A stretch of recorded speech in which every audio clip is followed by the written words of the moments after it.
Magandang gabi sa inyong lahat mga idol and welcome sa panibago na naman nating travel motovlog. So, pasensya na nga pala mga idol kung medyo natagalan tayo sa pag-update sa ating channel dahil nga pinaghandaan natin itong rides natin na to. So, makikita nyo naman sa title kung ano yung tinutukoy ko na pupunta natin ngayon. So, yun na nga mga idol, pupunta tayo ngayon sa Mindanao gaya ng naipangako ko sa inyo sa last na vlog natin na kapag medyo lumuwag yung mga restrictions na itinakda ng IATF, babiyahe tayo pa Mindanao. So, ito na nga yung araw na yun mga idol. Mahigit 1 month din natin pinaghandaan tong rides na ito dahil kinondisyon na rin natin yung motor natin at kinondisyon na rin natin yung sarili natin sa pagbiyahe. At pinag-isipan ko rin ng mabuti kung itutuloy ko ba to na biyahe dahil nga sa bukod sa napakalayo ako mag-isa lang yung magda-travel at hindi ko alam kung kakayanin ko. Kaya yun yung mga factor na pinag-isipan ko dahil malayo at ako lang mag-isa yung magra-rides, wala akong kasama at wala akong experience sa pagsakay sa barko. Hindi ko alam kung paano yung process dyan sa pagsakay sa Roro na kasama yung motor. So doon na lang natin malalaman mga idol pagdating natin sa Matnog Port dito sa Sorsogon. Mga nagbabalak rin na bumiyahe Manila to Mindanao, tapusin nyo mga idol itong video ko para magkaroon kayo ng idea kung ano ba yung mga requirements na kakailanganin natin, na kakailanganin nyo para makalusot kayo sa mga checkpoint. At para magkaroon rin kayo ng idea kung magkano ba yung kailangan na budget sa pag-travel. At i-breakdown natin yung mga expenses natin, kung magkano yung naging gastos natin papunta at pabalik. Kita-kita tayo mamaya. Magja-jump off ako 9 PM, alas 7 na ngayon. So may 2 hours pa ako para maghanda. I-prepare ko yung mga gamit ko, yung mga kailangan, yung mga documents. So yun na nga mga idol, samahan nyo ako sa aking biyahe. At mahaba-haba ito mga idol. Okay mga idol, so umpisa na, mahaba-habang biyahe natin. So nandito tayo ngayon sa EDSA. Time check muna tayo, alas 9 na ng gabi. Mukhang mamalasin yung biyahe natin May papasok daw na bagyo. Pero hindi tayo mapipigilan ng bagyo na to. Matagal natin pinaghandaan to. So tuloy-tuloy lang tayo mga idol at babiyahe tayo ngayon. Okay mga idol, update tayo. Nandito na tayo ngayon sa San Pablo, Laguna na tayo. Nagpagas lang tayo mga idol at baka kapusin tayo. Malapit na tayo sa Bitukang Manok walang mga gasolinahan doon. And siya nga pala mga idol, may hindi pala ako napapakilala sa inyo. May kasama pala ako sa rides ko. Ayan. Siya yung kasama ko. Kaso wala pa akong pangalan sa kanya mga idol Ano kaya yung magandang ipangalan dito? Ano kaya yung pangalan mo? Mag-suggest nga kayo mga idol kung ano yung magandang pangalan sa kanya. Diyan ka lang Yan. Diyan ka lang. Ikaw yung aking official back ride. Makakarating ka ng Mindanao. Okay, biyahe na ulit tayo. So time check muna pala mga idol, 11:30 na. So bumabiyahe na tayo ng 2.5 oras. Okay, malayo-layo pa. Wala pa tayo sa 1/4. Okay, back na mga idol. Update tayo mga idol, nandito na tayo sa Pagbilao, Quezon. I love Pagbilao. Malapit na tayo sa Bitukang Manok. Nako, dadaan na naman tayo sa Bitukang Manok ang daan na kinatatakutan ko.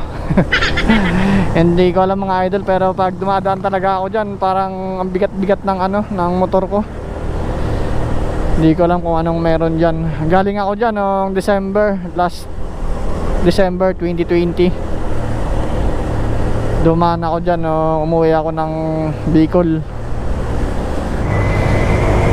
Parang bumigat kasi mga idol yung yung motor ko nun. Hindi ko alam kung bakit.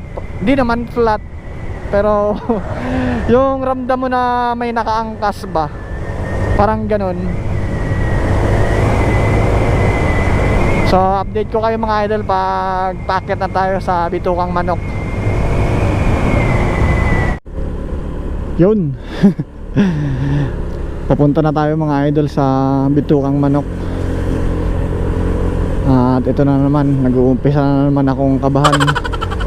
May isang daan naman mga idol, pwede naman tayo hindi dumaan dito, kaso malayo, 30 minutes din yung yung may dadagdag sa biyahe natin. Eh dito bawas 30 minutes to eh. Putik na yan. Sana may makasabay tayo mamaya doon na mga sasakyan sa taas. Ito yung pinakaayaw ko dito eh. Madali na lang tayo.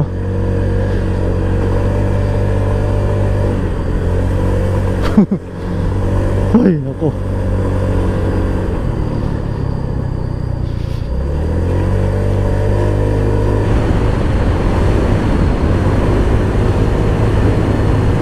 Mga tao-tao, visit. Ay putang ina talaga. Please wag ka naman magparamdam sa akin. Takot ako eh, wag mo na akong takutin. Ayun, may mga tao dito. Ayun, may mga tao. Ito yung mga nagagay dito pag aakyat ka ng Bitukang Manok.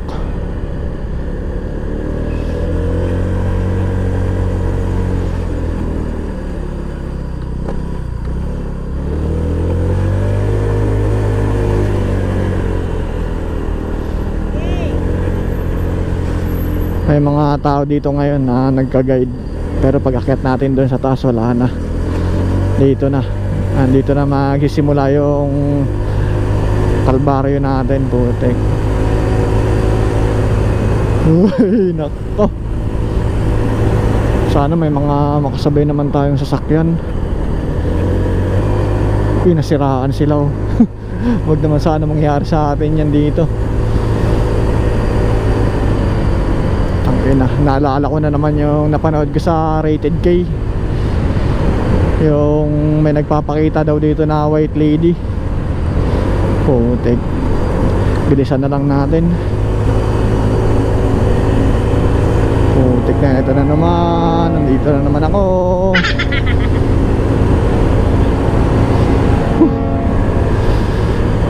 Putek na yan, kilabutan na naman ako.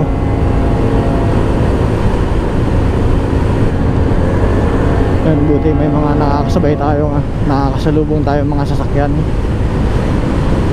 Ihataw na lang natin yung takbo natin para makalagpas na tayo dito.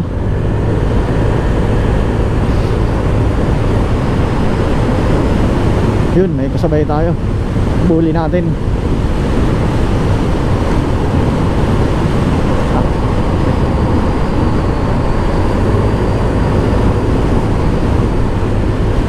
Hintay, hintay.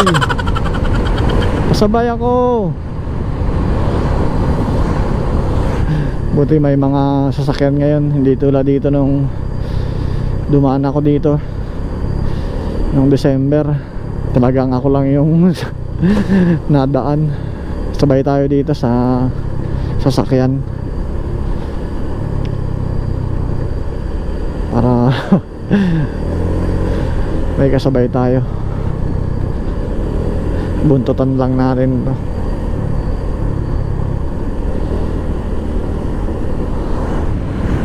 Yun, okay. So nakababa na tayo mga idol sa Bitukang Manok. Buti at kahit papano mayroon tayong mga nakakasalubong at mayroon tayong nakasabay na mga sasakyan. Hindi katulad dati nung dumaan tayo doon, talagang tayo mag-isa lang. Pero nakakatakot pa rin.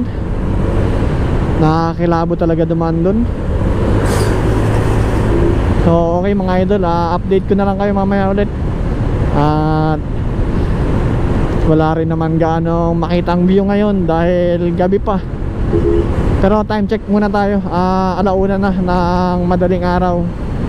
So bumabiyahe na tayo ng 4 na oras. At nandito na tayo ngayon sa Atimonan, Quezon. Ay nako, nagutom na ako mga idol. Nasa Gumaca na tayo ngayon. Kain muna tayo dito. At para makapagpahinga rin yung motor natin. Ay, lolo umpo. Ano kaya yung pwede nating kainin?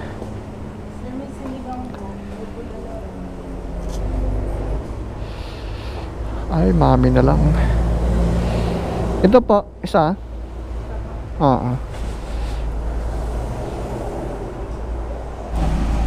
Stopover muna tayo dito mga idol sa Gumaca.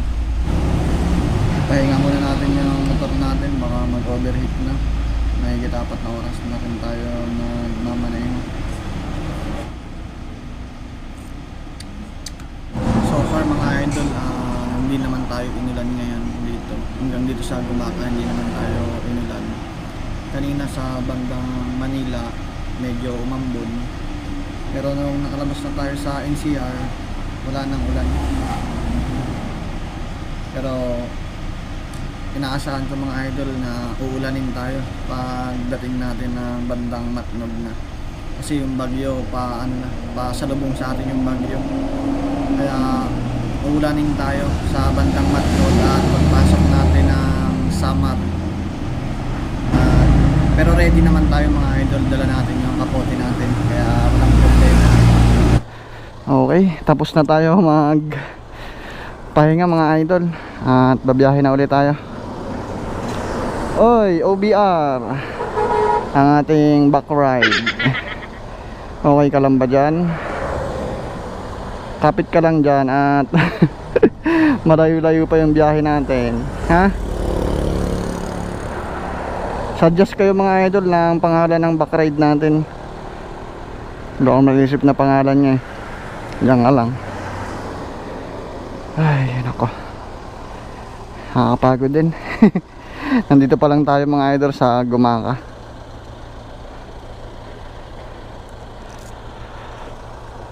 Ang dami nating dala. May puno yung ano natin, yung top box at itong U-box. At may bag pa tayo na malaki dito.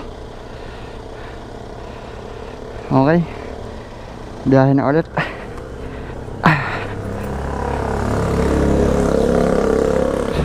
Alright, nakapagpahinga na tayo.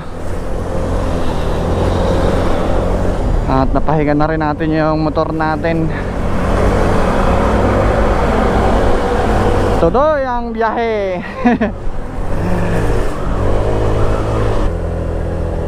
Uy. Andito na tayo mga idol sa Camarines Norte, gateway to Bicolandia. Ay, time check mga idol, alas 4 na ng madaling araw. So nasa 6 hours na yung biyahe natin. Ay 7 hours pala. 7 hours na tayong bumabiyahe.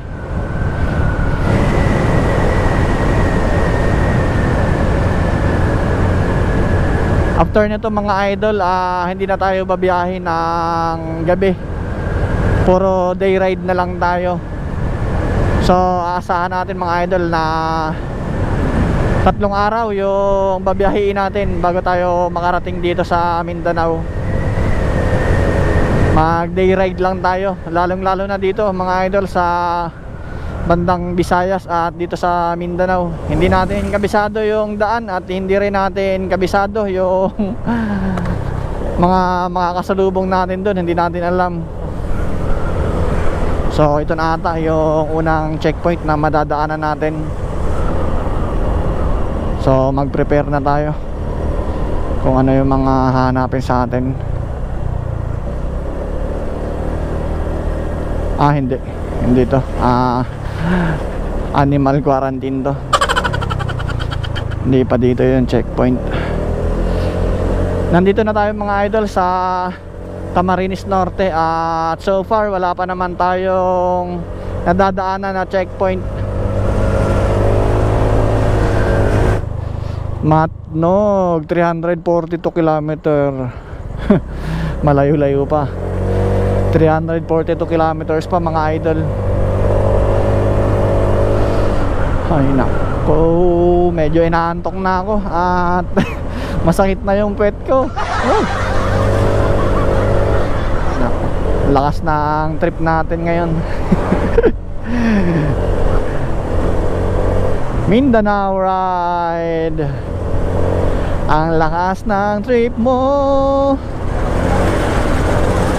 Ang lakas ng trip mo.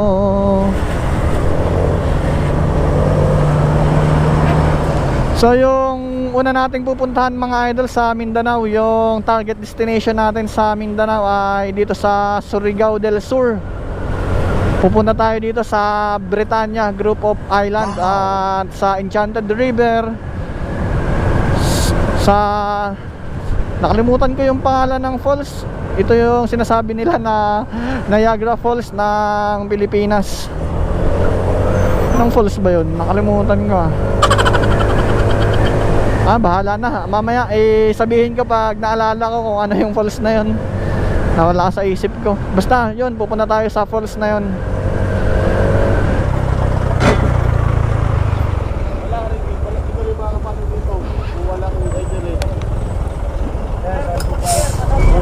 Sir, magandang umaga.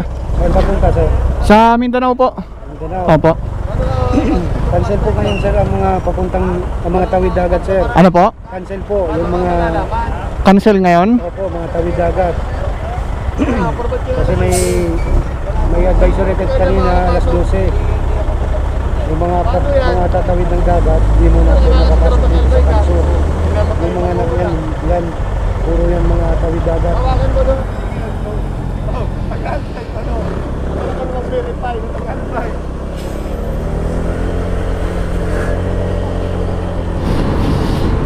So yun na nga mga idol, nakalusot na tayo dito sa checkpoint dito sa Del Gallego. At malungkot na balita dahil sabi ni Kuya, yung sa checkpoint ay cancel daw yung mga biyahe ng Roro papuntang Allenport. So yun mga idol, at kaysa naman bumalik pa tayo sa Manila, diniretso na lang natin, magche-check-in na lang tayo dito mga idol sa Sorsogon City. Dito na tayo magpapalipas ng araw hanggang sa magbiyahe ulit itong Roro. Siguro mga 2 araw hanggang 3 araw lang naman yan. So dyan muna tayo mag-i-stay sa Sorsogon City. Mag-check-in na lang tayo. Medyo na iba yung plano natin dahil nga dito sa Baguio mga idol, wala munang biyahe daw yung Roro. Okay mga idol, time check tayo, 6:30 na ng umaga. At nandito na tayo sa Naga City.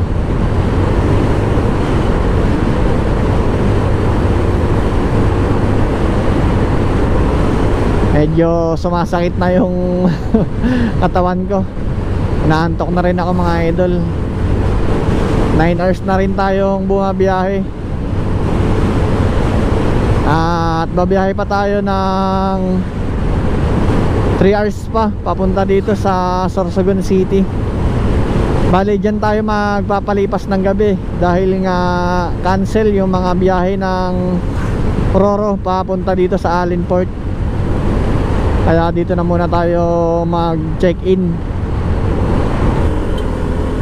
Napakainit pa ng panahon dito mga idol sa Naga. Hindi pa ramdam yung bagyo. Pero sa Matnog siguradong ramdam na yung bagyo dun. Kaya kinancel na yung mga biyahe ng Roro. Andito na tayo mga idol sa Albay. Ayun na si Mayong Magayon. Medyo nahihiya siya ngayon, natatakpan ng ulap. Na unti-unti nang nararamdaman yung bagyo dito, makulimlim na yung kaulapan. Maya-maya lang uulan na to.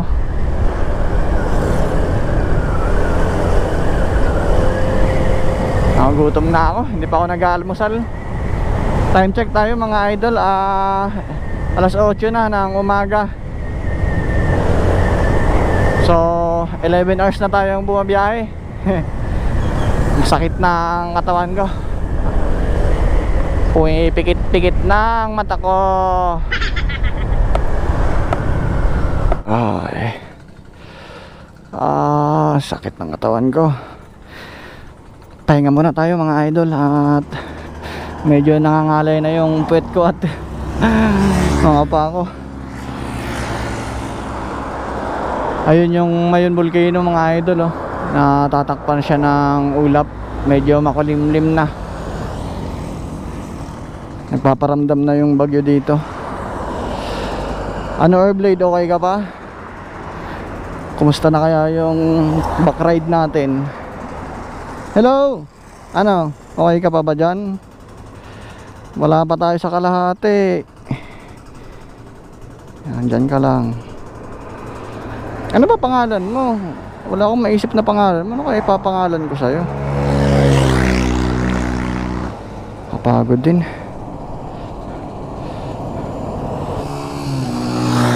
Okay, biyahe na ulit tayo. Nakapagpahinga na tayo mga idol. Biyahe na ulit.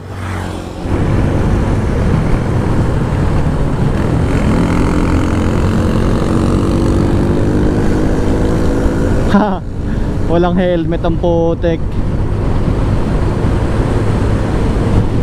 Hindi talaga uso yung helmet sa probinsya mga idol, no? Nako brother, huwag ka lang magkakamali at sigurado mabibiyak yung ulo mo. Ang tulin pa magmaneho.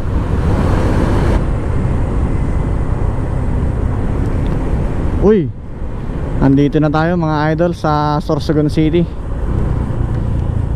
Welcome. Picture tayo.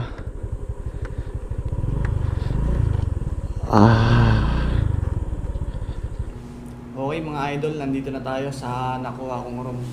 Ito yung kinuha ko. Ang laki pero ako lang mag-isa.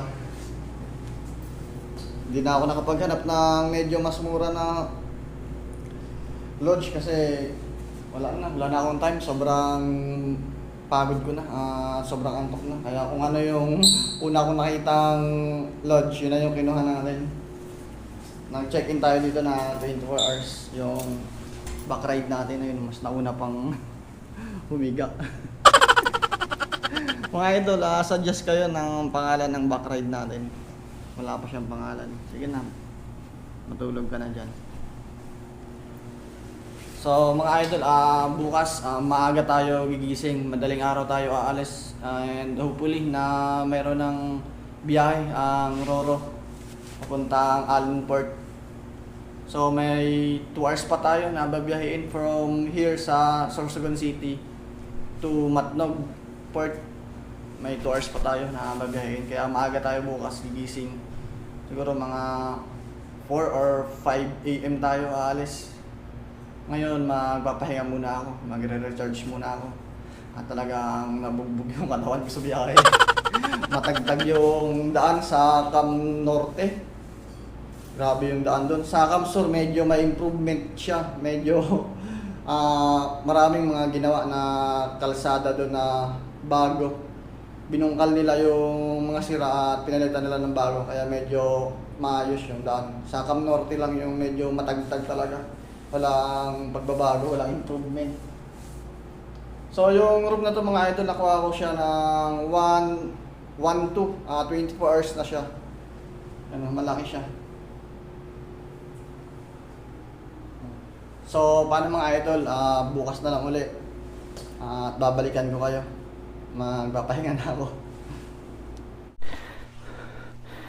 Okay, what's up mga idol? At ito na. Tuloy na natin yung biyahe natin pa Mindanao. Ay, sa wakas mga kabiyahe na tayo. Mayroon ng mga biyahe papuntang Allenport dito sa Matnog. Ay, yung back ride natin. Diyan ka lang ha.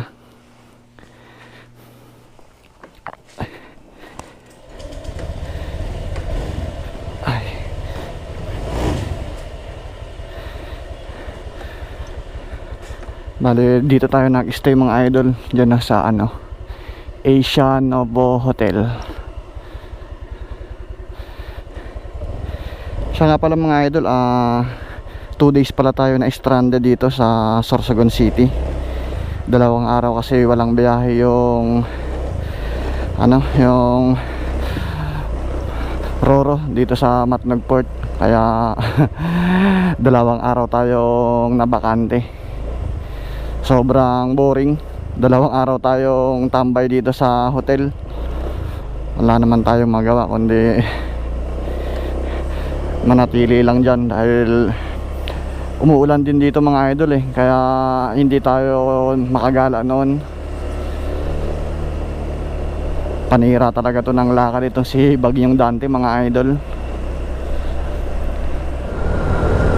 Time check, mag-alas 2 ng madaling araw. At lang pala yung biyahe natin papuntang Matnog Port, 1.5 oras lang. Excited na akong makapunta mga idol dito sa San Juanico Bridge. Ito yung longest bridge dito sa Pilipinas. At first time ko rin mga idol makakapunta dito sa Visayas, dito sa Samar tsaka Leyte. First time ko dyan. Excited na ako. Ang ganda ng daan dito mga idol sa Sorsogon City going to Matnog. Parang runway ng eroplano. Nagte-take off tayo. Wow, ang galing. Malas naman mawawalan pa tayo ng gas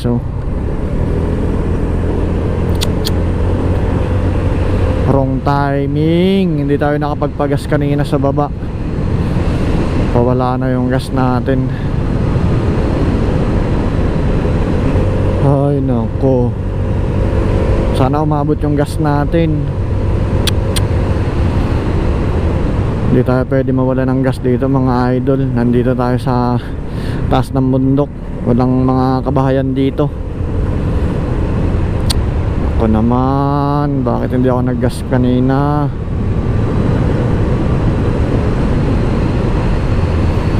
Huwag naman sana tayo matirigan dito sa taas ng bundok. Walang sasagip sa atin dito. Walang mga bahay dito. Ay putik, masyadong matarik.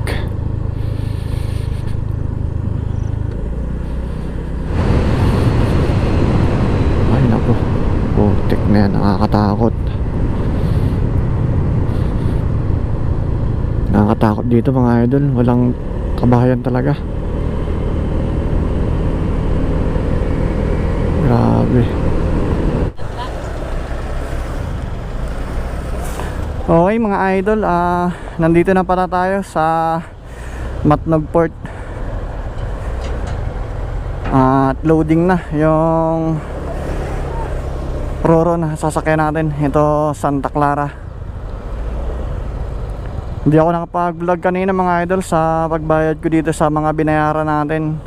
Kala ko kasi recording yung GoPro natin, hindi pala nagre-record. Pero ito yung mga yung mga binayaran ko mga idol, i-flash ko na lang dito sa screen. Ito lahat yung binayaran natin.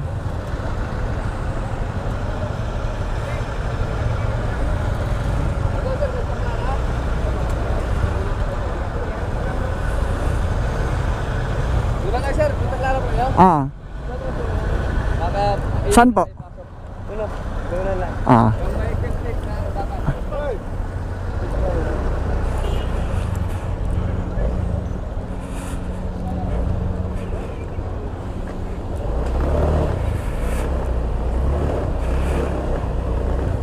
Okay mga idol, nandito na tayo.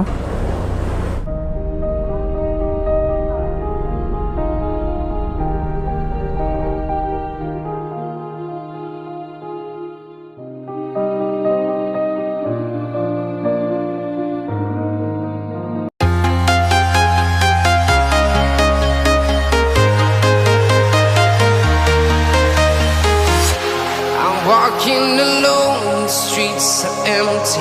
The only thing I can see is my own silhouette. I'm getting stronger, step by step. The clock is ticking, but there's no time for regrets. I've been flying from town to town, from London to